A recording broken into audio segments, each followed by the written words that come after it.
Pourquoi les tempêtes dans notre vie? Car nos souffrances légères et passagères nous produisent une gloire éternelle qui les dépasse toutes. Ainsi, nous fixons nos yeux, non sur ce qui se voit, mais sur ce qui ne se voit pas. Car ce qui se voit est éphémère, mais ce qui ne se voit pas est éternel. 2 Corinthiens 4, 17 et 18. Les tempêtes les plus courantes auxquelles nous sommes confrontés dans la vie sont probablement les tempêtes parfaites. Ces tempêtes entrent dans nos vies parce que nous suivons Jésus.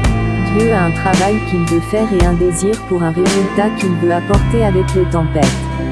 Comme nous le rappelle 2 Corinthiens 4, 17 et 18, car nos souffrances légères et passagères produisent pour nous une gloire éternelle qui les surpasse toutes. Ainsi, nous fixons nos yeux, non sur ce qui se voit, mais sur ce qui ne se voit pas.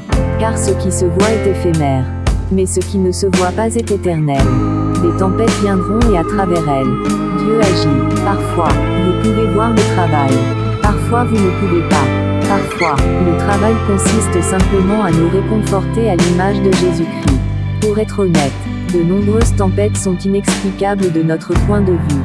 Mais quand vous arriverez au ciel, vous comprendrez pourquoi Dieu a permis cette tempête et pourquoi cette épreuve particulière a duré si longtemps. Nous ne pouvons pas contrôler notre univers, j'ai déjà essayé et ça n'a pas marché. Nous ne pouvons pas dire quand une tempête commencera et quand elle se terminera. Tout ce que nous pouvons faire, c'est réagir à la tempête.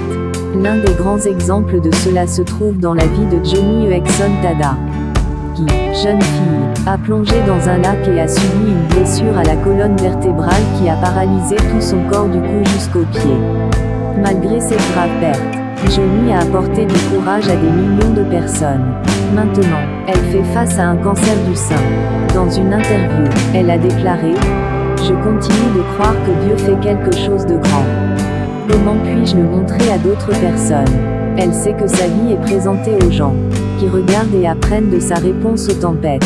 Un jour, toutes les tempêtes prendront fin.